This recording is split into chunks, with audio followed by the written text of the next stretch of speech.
Caught my wife cheating. My goodbye was silent.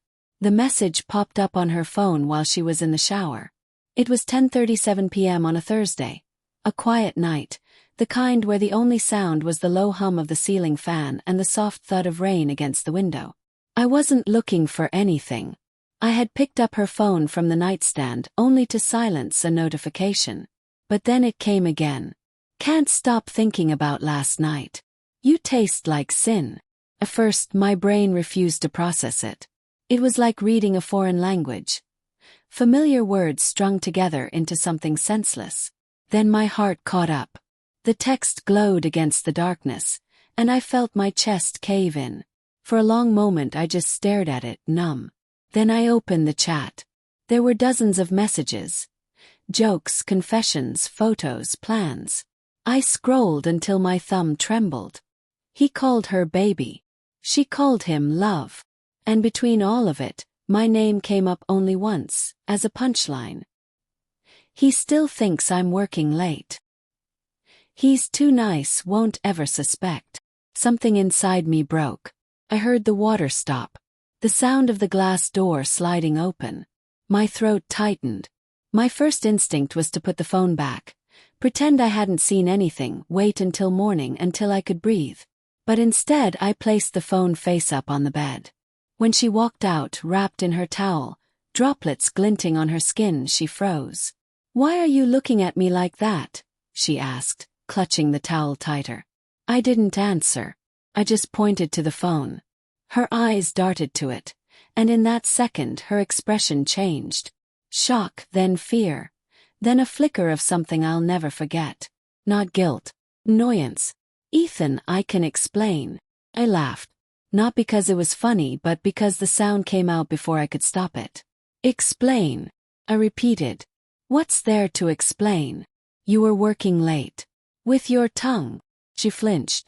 "Don't do this. Please. It's not what you think." "Oh, it's exactly what I think. The pictures, the messages, the hotel receipts." Her mouth fell open. She hadn't realized I'd seen those too. That night, the truth spilled like poison. His name was Daniel, a coworker from her office. It started months ago. Business trips, late nights, lies told with soft smiles and easy excuses. I didn't shout. I didn't throw things. I just stood there, trying to hold on to whatever pieces of myself were left. When she saw that I wasn't yelling, she started to cry. Real tears, heavy ones that ran down her cheeks and dripped onto the floor. She begged. She said she'd made a mistake. Said she still loved me. I wanted to believe her. God, I wanted to. But all I could think of was how easily she had chosen someone else. How every "I love you" she said to me must have had someone else's name behind it. That night I slept on the couch. I didn't sleep at all, really. I stared at the ceiling until dawn, the memories playing like a cruel movie reel. The vacations, the laughter, the inside jokes. Every moment suddenly infected with doubt. In the morning, she came downstairs wearing one of my shirts. Her eyes were red, her voice small. "I'll quit my job," she said. "We can start over. Please, Ethan, we can fix this." I looked at her. At the woman I once swore I'd love until death. I tried to see the person I married, but all I could see was the stranger who'd lied to my face. "I don't think we can," I whispered. She reached for my hand. I didn't move. "Please. I'll do anything. Therapy, counseling, whatever it takes." Her desperation felt real, but so did my emptiness. And emptiness always wins. I packed a small bag that afternoon.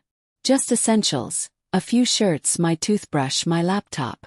She watched me, silent now, tears streaming quietly. "You're really leaving?" she said finally. He nodded. "I need time." "Faith. Something you already took without asking." She didn't argue. She just stood there, shaking while I walked to the door. I could feel her eyes on my back. Every step felt like it was tearing something inside me apart. But when I reached the door, I paused. I turned around just once. She looked smaller than I remembered. Fragile. Broken. And maybe, in another world, I would have gone back to her. Maybe I would have fought harder, begged fate for another chance. But not in this one. Not after seeing what love looks like when it rots. I hope he was worth it, I said softly. And then I left. For weeks I drifted. I stayed at a small apartment near the river. The silence there was brutal. No laughter, no shared dinners, no scent of her perfume in the hallway. Just me and the echoes of what used to be home. People always talk about anger when it comes to betrayal. But what they don't mention is the grief. It's not loud or sharp. It's slow, like drowning. Every time my phone buzzed, I hoped it was her. And when it was, I wished it wasn't. Her messages were long, apologetic, full of promises to change. I never replied. One night, I sat by the river with my phone in hand, scrolling through old photos. Her smile, our anniversary dinner, the way she leaned into me like I was her world. My thumb hovered over the delete button for a long time. But I couldn't. Not yet. Some wounds need to stay open a while before they can heal. 3 months passed before I saw her again. We met at a cafe downtown to sign the divorce papers. She looked thinner, older somehow. I could tell she hadn't been sleeping well. "Ethan," she whispered when I sat down. "You look different." "Yeah," I said. "So do you." We talked small things at first. Work, family, the weather. Then silence. The kind that suffocates. Finally, she said, "He left. Daniel. He said he couldn't handle the guilt." I nodded slowly. "Guess that's something we have in common." Her eyes filled with tears. "I'm so sorry. For everything." "I know," I said. And I did know. She was sorry. Not just for what she did, but for losing the version of me who would have forgiven her. When the papers were signed, I stood to leave.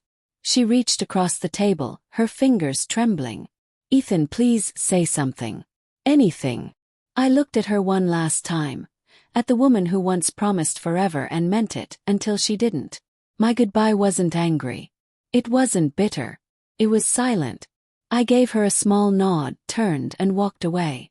Outside, the rain had started again, soft and steady. I stood there for a while, letting it soak through my clothes, wash over my skin. And for the first time in months, I felt something close to peace. Because sometimes the loudest goodbye you can give is the one where you say nothing at all.